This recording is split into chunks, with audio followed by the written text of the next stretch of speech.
This is the Siècle. Episode 29. The Doctrinaires. Welcome back, everyone. Before I begin, two quick notes. First, thank you again to all of you who've supported the Siècle, including not just the 81 of you who backed the show on Patreon, but also all of you who've told friends, family, and complete strangers about this show. It's no exaggeration to say that word of mouth is the most important factor for independent podcasts like the Siècle. Second, I'm recording this episode while on the road, not in my usual home studio, so my apologies for any audio artifacts that creep in, from echoes to conversations from the downstairs neighbors in my Airbnb.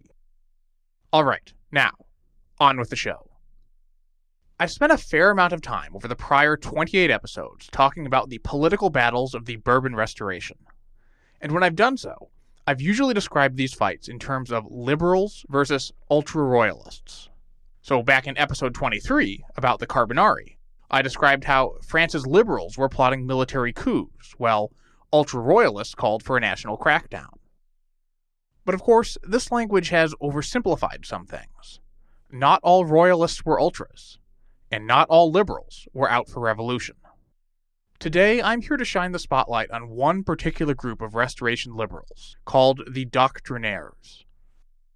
The Doctrinaires were a more moderate bunch than the dashing figures we've spent time with so far, like the Marquis de Lafayette.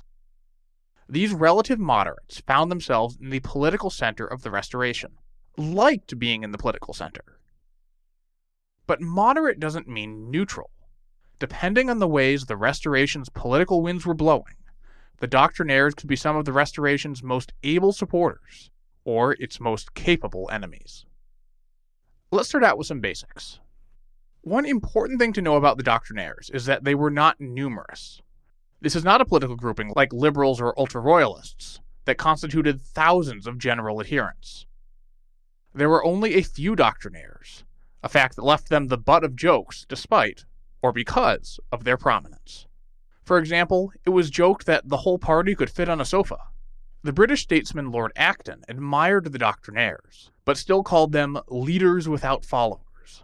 One quip at the time joked of the Doctrinaires that they are four, but sometimes they boast of being only three, because it appears impossible to them that there can be four men of such force in the entire world, and sometimes they claim that they are five, but that is when they wish to frighten their enemies by their number. Moreover, even with the small size, the identity of the Doctrinaires was not fixed.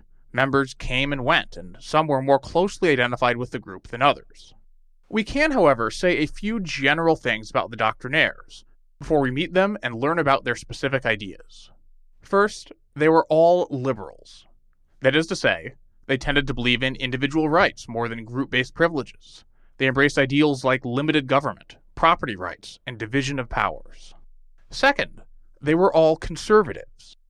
Now that might seem odd coming from a modern American perspective, where liberal and conservative are opposites. But we're using these terms in a more classical sense. As conservatives, the Doctrinaires were suspicious of radical change. They tended to accept the social order as it was, in need of some reforms perhaps, but not dramatic upheavals.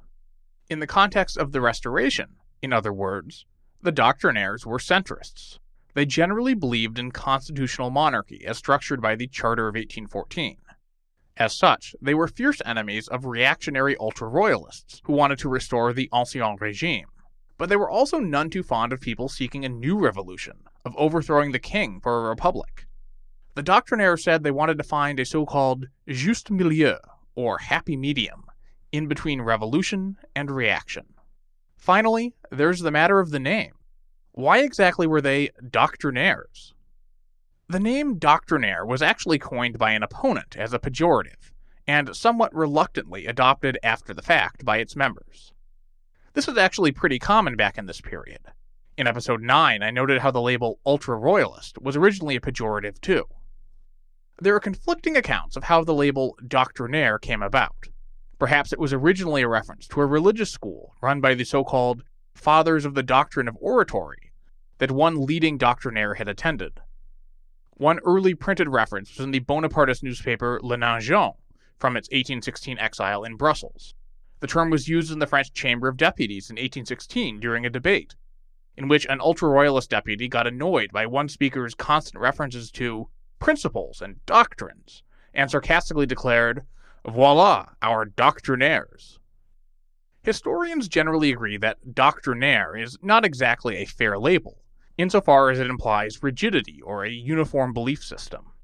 As we'll see, there were ideas that the doctrinaires tended to agree on, but they had considerable differences, and as participants in practical politics, they were often willing to compromise and bargain. But the doctrinaires themselves eventually accepted the name, and so for lack of a better word, we're here today. In any case, enough preliminaries. Let's meet our doctrinaires. If anyone can be said to be the founding doctrinaire, it's a man named Pierre-Paul Royer-Collard. A philosopher turned politician, Royer-Collard was born in 1763 and was 50 at the time of Louis XVIII's first restoration in the spring of 1814. As a young man, Royer-Collard had been active in the Revolution and was aligned with the Girondin faction. This nearly got him executed when the Girondins were purged during the Reign of Terror, but he escaped, possibly due to protection from the Jacobin leader Georges Danton. Royer-Collard returned to elected office briefly under the Directory, a more moderate revolutionary regime, but his more interesting political involvement during the Revolution was behind the scenes. At some point during the revolutionary chaos, Royer-Collard appears to have concluded that monarchy offered the best hope for good, stable government in France, and so he became a secret advisor to the exiled Comte de Provence, that is, the man we know as Louis XVIII. Royer-Collard wrote innocuous letters addressed to German businessmen, with secret messages for Louis in invisible ink, updating the exiled king on events in France. Eventually, his period as a spy faded away, and Royer-Collard devoted himself to philosophy. As a popular lecturer at the Sorbonne, he helped promote Scottish philosophy in France. But when Louis XVIII returned to power, the king rewarded his old advisor with an appointment in 1814 to oversee the press, and then in 1815 to a seat on the commission overseeing education in France, where he helped protect students and professors from government persecution for their political views. Also in 1815, Royer-Collard was elected to the Chamber of Deputies, where he would sit for the next 16 years. In the chamber, Royer-Collard quickly became renowned for his speeches, which possessed an unusual eloquence and elegant style, as well as deep philosophical grounding. A fellow doctrinaire raved of Royer-Collard that, as long as constitutional government will survive among us, his discourses will remain its definitive commentary. And it wasn't just his friends who were fans. As was common for the time, many of Royer-Collard's speeches were printed and sold as pamphlets, and one of them is reported to have sold a jaw-dropping 1 million copies. This mass approval was matched among elites, who elected him to the prestigious Académie Française on the basis not of a groundbreaking book, but for his parliamentary oratory. Personally, our sources describe Royer-Collard as brilliant but indecisive, and sensitive to slights, real or imagined. He was the original doctrinaire, but sometimes reacted less than gracefully when his one-time disciples eclipsed him. Unfortunately for posterity, his famous speeches are the best view we have into Royer-Collard's thought, because he never synthesized his beliefs into a book or other major work. His famous speeches were widely reprinted, but because these were always speeches about particular pieces of legislation, and thus grounded in specific political contexts, his ideas can appear inconsistent, adapting to meet the needs of the moment. His supporters, in contrast, have argued that beneath the surface-level inconsistency lies a clear liberal philosophy. Somewhat more conservative than Royer-Collard was Hercule de Serre, born on March 12, 1776, to an aristocratic family. Unlike almost everyone else associated with the Doctrinaires, Serre emigrated abroad early on in the French Revolution, and fought in the émigré army assembled to try to suppress the revolution. Serre, a lawyer, eventually returned to France and was appointed to several judicial positions by Napoleon, but he supported the Restoration in 1814, when he was 38. Instead of retiring to private life during the 100 Days, as Royer-Collard did, Serre went into exile with Louis in Belgium, but he turned against the ultra-royalists as a member of the Chambre Introuvable, and was soon drawn into Royer-Collard's orbit. In 1817, Serre was elected as president of the Chamber of Deputies, an office he would hold for 2 years until resigning to become Minister of Justice under Élie Decazes. In that role, he worked with the other Doctrinaires to lift press censorship. But when Decazes turned to the right in late 1819, Serre supported him, creating a split with the other Doctrinaires like Royer-Collard, who went into opposition. Serre remained in the new Richelieu government and defended the law of the double vote in 1820. But Serre, in line with his past opposition to the Ultras, refused to join Joseph Villèle's new Ultra ministry in 1821. He remained in politics as a member of the centre-right, in a period when most of the Doctrinaires were centre-left, until his untimely death in 1824, aged just 48, from a lingering illness. Perhaps the most illustrious ancestry of any of the Doctrinaires was that of Victor de Broglie, who was born on November 28, 1785. He was the heir to the Ancien Régime House of Broglie, and became the third Duc de Broglie in 1804, at the age of 18. Victor's grandfather was a proud émigré. His father, in contrast, was an enthusiastic revolutionary, before falling victim to the Reign of Terror in 1794. As a young man, Victor de Broglie was appointed to Napoleon's Council of State, despite not being an enthusiastic Bonapartist. He even helped found Le Nation in 1814, under the First Restoration, at age 28. Meanwhile, in 1816, Broglie married into another illustrious family, though illustrious in a different way. Broglie married Albertine, the Baroness Staël von Holstein, who was the daughter of the famous author Madame de Staël.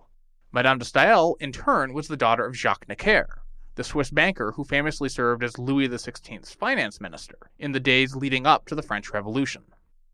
You might note as well that I mentioned Albertine's mother, but not her father. That's because, while her official father was the Swedish diplomat Baron Erich Magnus Staël von Holstein, her actual father was probably the author, philosopher, and politician Benjamin Constant, with whom Madame de Staël had a long affair. Albertine, the new Duchess de Broglie, was noted for being charming, frank, warm-hearted, and independent-minded. She was also a devout Protestant, although she got along well with her Catholic husband. Albertine inherited her mother's famous salon in 1817, when Madame de Staël died, and as such created the social center for the Doctrinaires.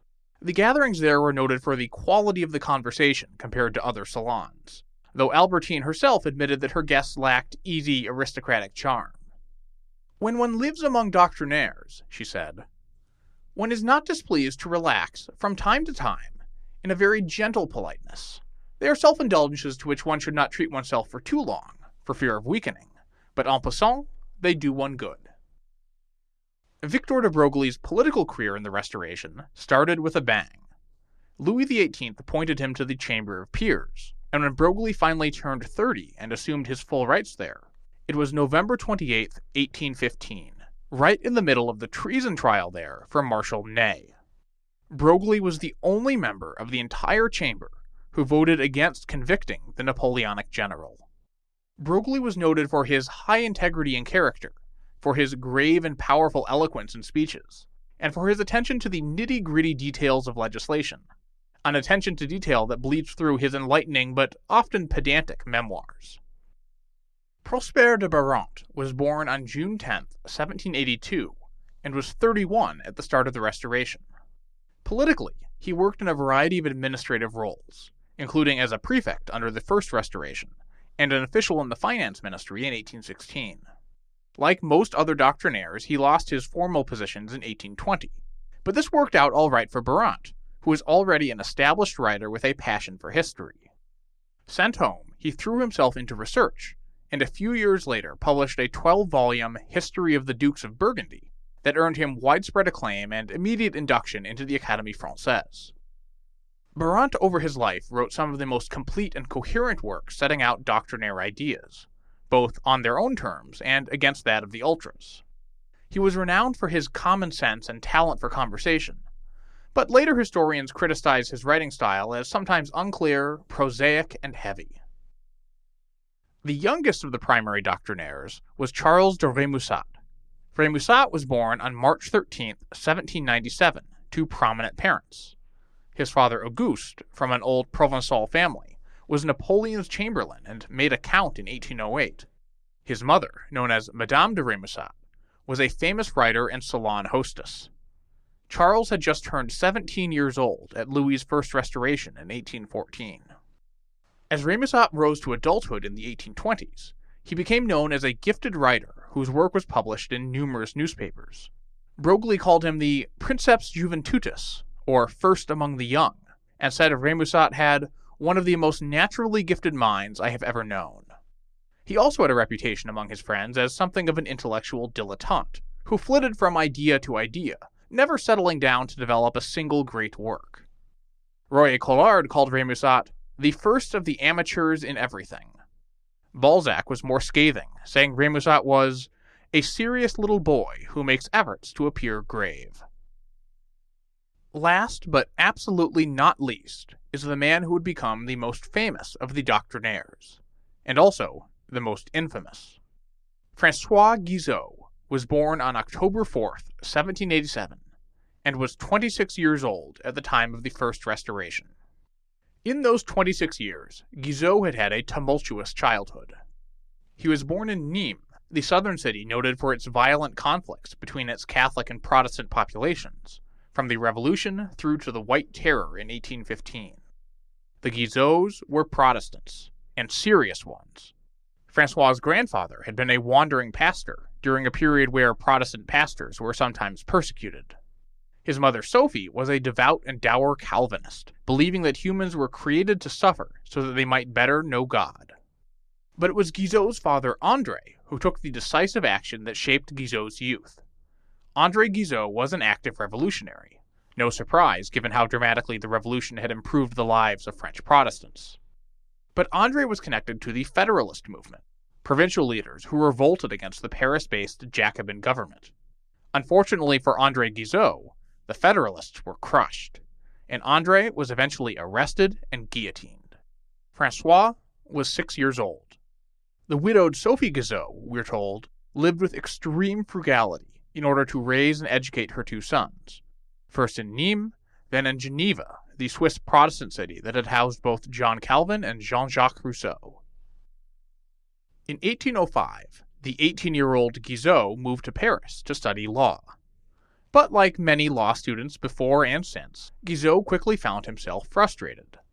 Though he had promised his mother that he'd pursue law, Guizot was instead seduced by Paris's literary life. He took on work as a tutor, and the father of his students paid him not just in cash, but in connections. One of those connections, an official with the Académie Française, hired him as a writer, and soon Guizot was publishing articles, books, and translations. Eventually, even Madame Guizot agreed to let her son change careers. Another of Guizot's burgeoning intellectual circle was Pauline de Meulan, a woman born into a wealthy aristocratic family that had been ruined by the Revolution. After a fairly carefree childhood, Pauline turned to writing to make money for her family, and discovered she had a talent for it. Soon she was publishing novels, criticism, works on education and moral improvement, and more. Her writing was piercing, original, and witty. Reason, she quipped, is unhappily only for reasonable people. Pauline de Meulan acquired considerable renown, despite signing most of her works only with the letter P. She feuded with the distinguished Catholic polemicist Louis de Bonald. She attracted the praise of Madame de Staël and the literary critic Charles-Augustin Sainte-Beuve, who included Pauline in his book Portraits of Celebrated Women, as gifted, sagacious, exemplary, and virtuous. During her long career as a writer, Pauline often struggled with ill health, which sometimes interfered with her ability to earn her living. This misfortune sets up one of the nerdiest meet-cutes imaginable. During one such period of illness, Pauline received an anonymous letter sympathizing with her plight and offering to ghostwrite articles for her until she was recovered enough to resume her own writing. This anonymous letter, you might have guessed, was written by François Guizot, just 19 years old. They had never met in person, but his anonymous offer was accepted. Soon, the two met, and began collaborating openly, including founding and editing a journal together called Annals of Education. Soon, this friendship and intellectual collaboration turned to love, despite several significant obstacles. For one thing, Pauline de Meulan was nearly 14 years older than François Guizot, in her mid-30s, while he was only around 20. They had highly contrasting personalities. He was an austere, over-serious Protestant. She was sociable, often satirical, and Catholic. But despite all these obstacles, their affection was genuine, and in April 1812, the two were married. François was 24, and Pauline was 38. The year 1812 also saw another major milestone in Guizot's life. One of his connections got him an appointment as an assistant professor of history, with a special exception from the normal age requirement for such a job. It was Guizot's first ever steady job. It also had one major side benefit. It brought the newly minted history professor in contact with the philosophy professor, Pierre-Paul Royer-Collard. The two men quickly became friends. Royer-Collard's connections paid off for Guizot in 1814, when Napoleon abdicated and, as we've seen, Royer-Collard's old pen pal Louis XVIII rewarded him with government jobs. While he was at it, Royer-Collard arranged for Professor Guizot to be appointed Secretary General of the Ministry of the Interior. It was an unsung role, but one with huge potential for an energetic spirit like Guizot, who swiftly became the Interior Minister's right-hand man and chief advisor. Before long, Guizot was ghostwriting official reports that were presented to the king and read out in the Chamber of Deputies.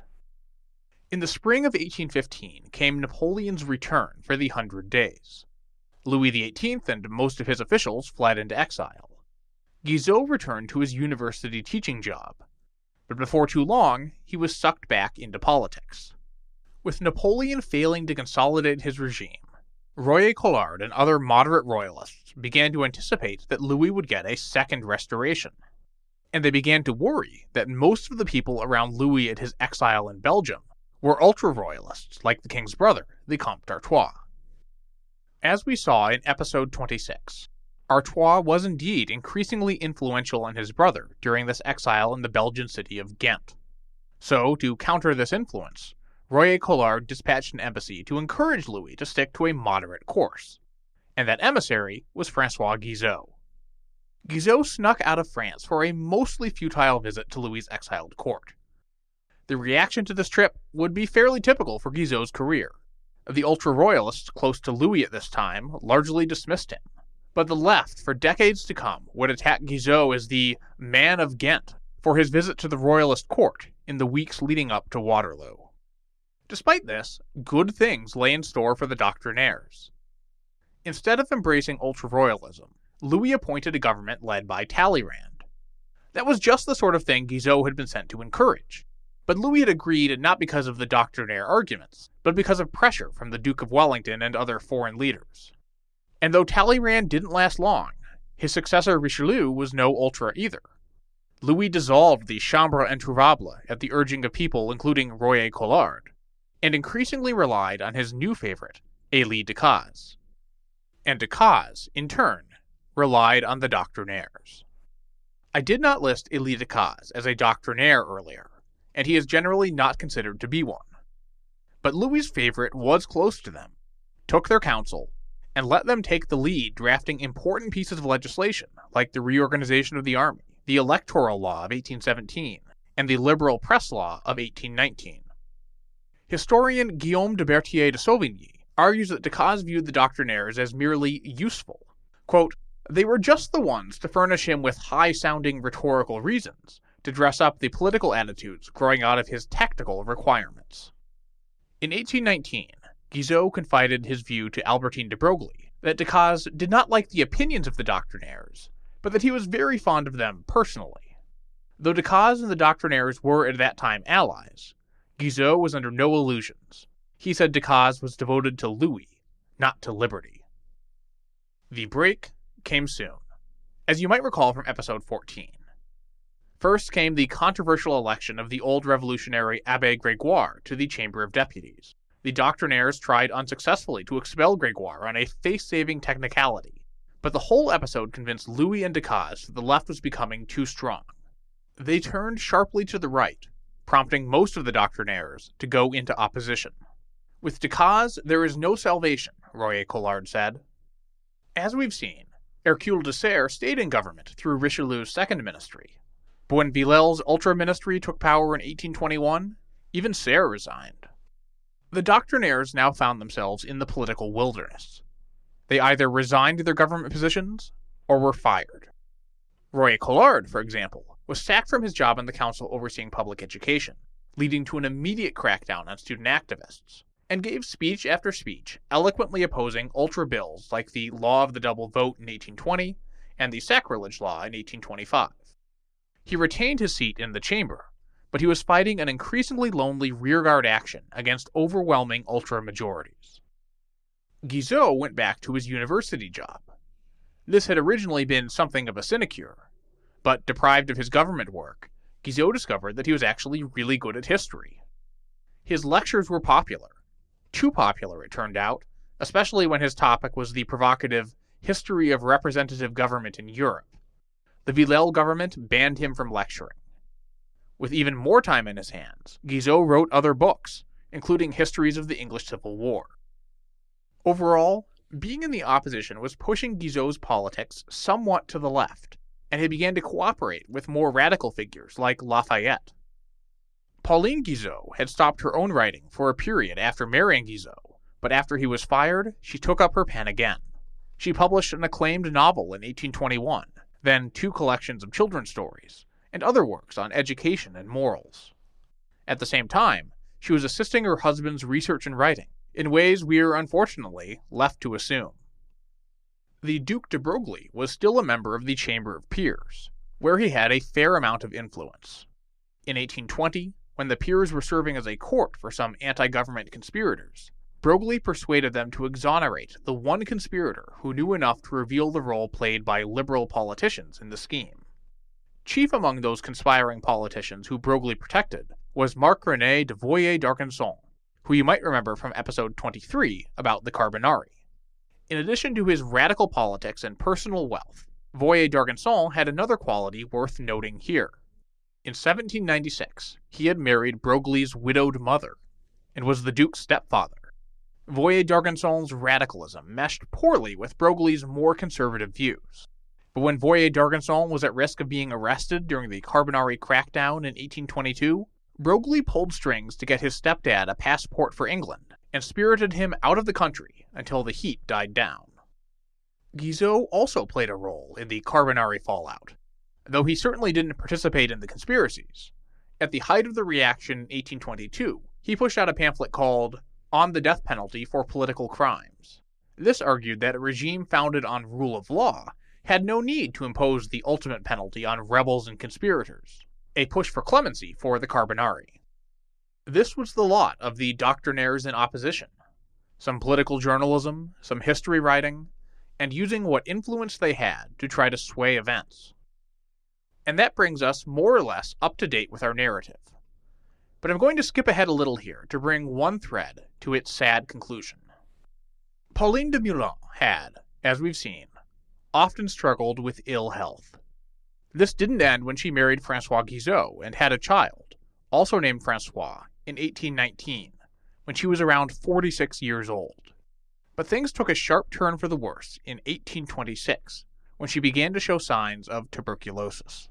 Writing until nearly the end, in the summer of 1827 she breathed her last with her husband seated nearby, reading her a famous sermon about the immortality of the soul. In 2 important ways, Pauline did live on after her death. One was through her writing.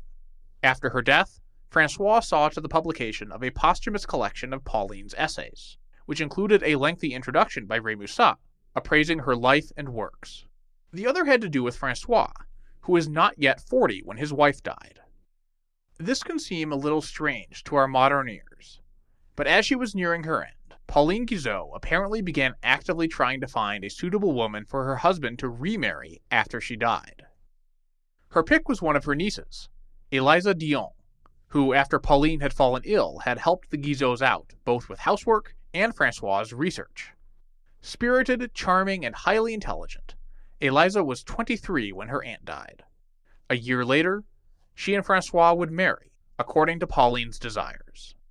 Despite this unusual origin story, the pair appear to have loved each other sincerely. I want to close by zooming back out from these mini-biographies to the big picture. Why were the Doctrinaires important? Part of that answer, of course, is that they are going to do important things in the future of our narrative. But even sticking to where we are now, the Doctrinaires were important because they were people who formulated and expressed ideas. Ideas about government and society that many of their contemporaries found very persuasive. So let's look at these ideas. What kind of things did the Doctrinaires believe? As a preface, let me note that this will be a very cursory summary. People have written entire books on the question of the Doctrinaires' beliefs. And if you want to read one, I recommend Aurélien Crayotou's Liberalism Under Siege, the political thought of the French Doctrinaires. His analysis drives much of what you're about to hear. According to the Doctrinaires themselves, to be a Doctrinaire was primarily about method. Rémusat said the word doctrinaire suggested, quote, more equality of tone and spirit than a consistent set of political and philosophical principles.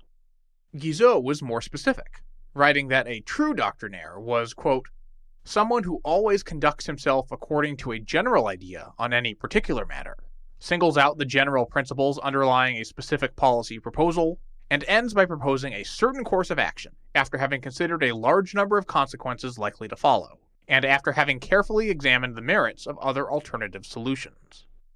In other words, Doctrinaires were driven by ideas, but always grounded in the practical application of those ideas. Or at least, so they claimed. In practice, that balance between first principles and practical realities could tilt one way or the other. In 1816, for example, Royer-Collard and Guizot argued strongly that Louis both could and should dissolve the ultra-royalist-dominated parliament, the so-called Chambre introuvable. A few years later, when the political circumstances were different, they argued for the rightful prerogatives of the legislature. But perhaps that's unfair to the Doctrinaires. There was a consistent belief driving their writings during the Restoration. It just wasn't about the rights and powers of Parliament. Instead, the Doctrinaires were consistently animated by a fervent opposition to the ultra-royalists. The ultras, the Doctrinaires believed, were misguided counter-revolutionaries who would drag France back into chaos and backwardness if given half a chance. In 1821, when the ultras were politically ascendant, Guizot wrote, "We have overcome the ancien régime. We shall always overcome it, but we shall have to fight it for a long time yet." That first victory was the French Revolution. And yet, while the Doctrinaires applauded the Revolution's victory over the ancien régime and sought to continue the fight, they had profoundly mixed feelings about the Revolution.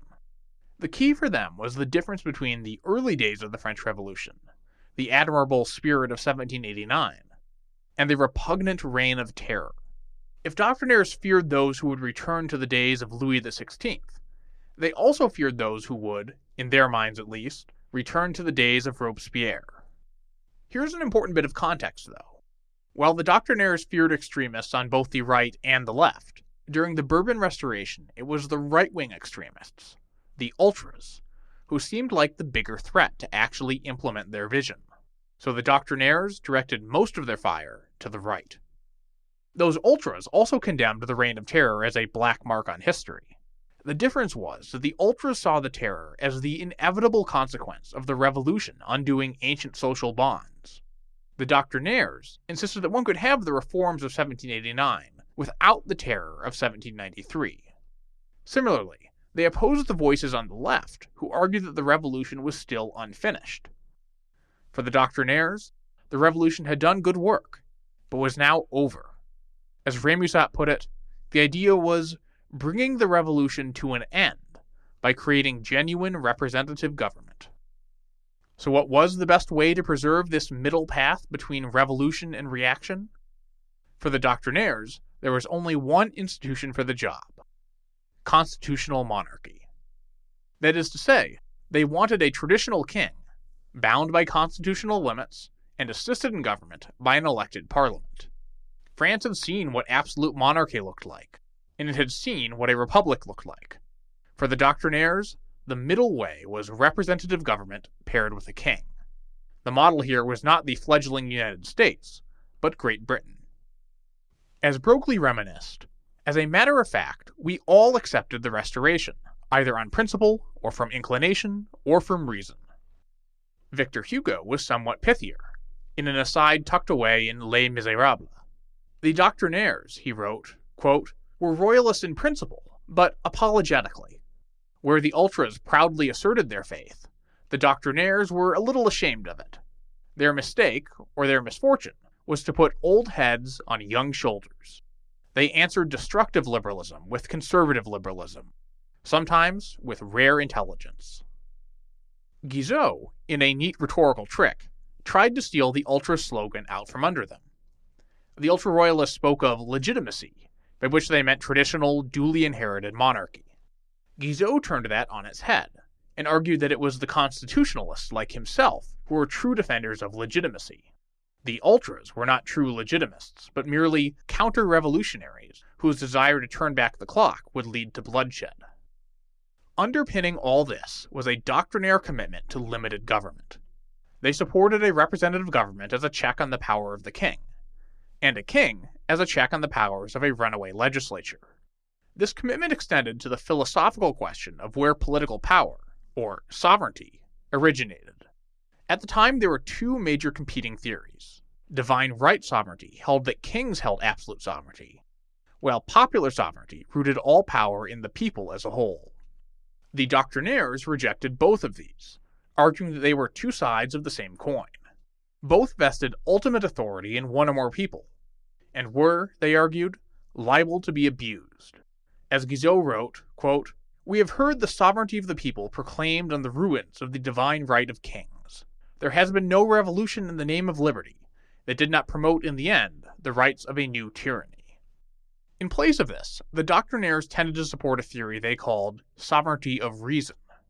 I'll spare you more on the intricacies of this philosophy, and just note that by placing the root of political power in reason, instead of any particular people, the Doctrinaires effectively deny absolute sovereignty to anyone. No one, Guizot wrote, has the right to impose a law because he wills it. No one has a right to refuse submission to it because his will is opposed to it. From their opposition to popular sovereignty, you might not be surprised to learn that the Doctrinaires weren't fans of universal suffrage either. Like many people across the political spectrum during the Restoration, they endorsed an electorate limited by property qualifications, as I discussed back in episode 7. This opposition to universal suffrage grew in part from contemporary beliefs that only those who were educated and economically comfortable could be trusted to cast fair, dispassionate votes. Owning property gave people a stake in society, the argument went, and the destitute didn't have the education or leisure to adequately ponder affairs of state.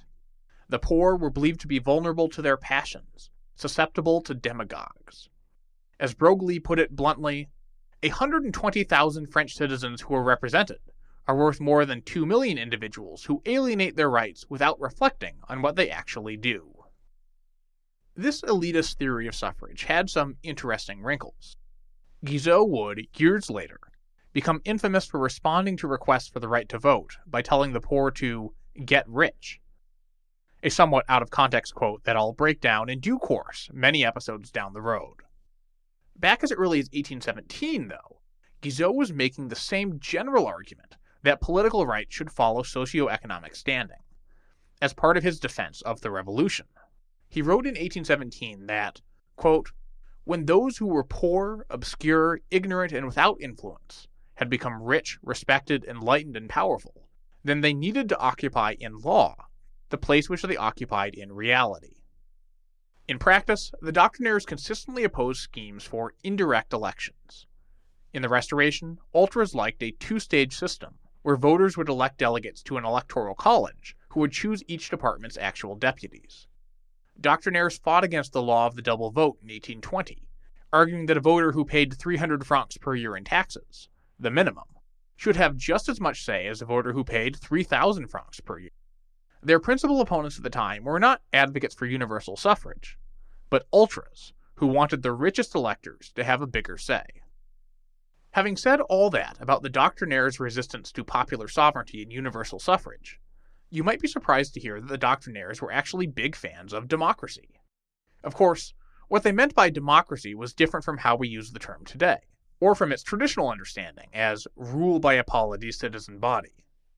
When the Doctrinaires spoke admiringly of the spread of democracy in France, They meant something more like equality of conditions and equality before the law, not whether everyone had the right to vote. Here's an example that helped me understand what the Doctrinaires meant. Whereas today we might define democracy as the opposite of tyranny, in one of his famous parliamentary addresses, Royer-Collard defined democracy as the opposite of aristocracy. In contrast to the Ancien Regime world dominated by aristocratic privilege, even a conservative monarchy like the Bourbon Restoration, where the charter guaranteed legal equality for all citizens, might be said to be democratic under this definition. And indeed, the Doctrinaires argued that their idea of democracy had arrived in the Restoration, that it was here to stay, and that the future was one of ever-increasing democracy. For example, in 1820, Hercule de Serre proclaimed in a speech that, "In our country, democracy is full of energy. One can find it in industry, property, laws, memories, people, and things. The flow is in full spate, and the dikes can hardly contain it."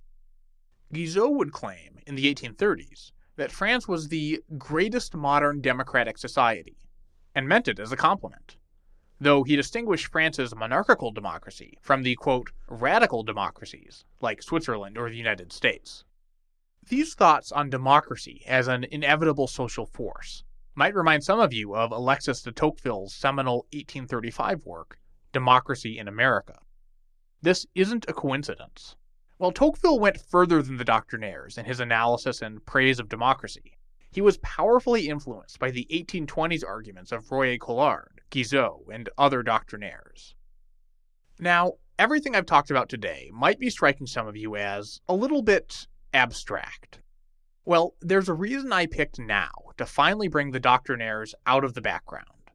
In future episodes, they're going to be playing increasingly central roles in our narrative, not just as functionaries for Louis or speechmakers for the opposition, but as organizers behind a looming political fight with huge implications, the election of 1827. You're going to have to wait just a little bit for that, though. Next month, we're going to talk about another climatic event from 1827, and another topic I've been holding in reserve for the right moment. Why right now? Well, once you join me on a trip to the war-torn Peloponnesian Peninsula of the 1820s, I think you'll agree with me about the striking modern-day relevance of Episode 30, Greeking Out.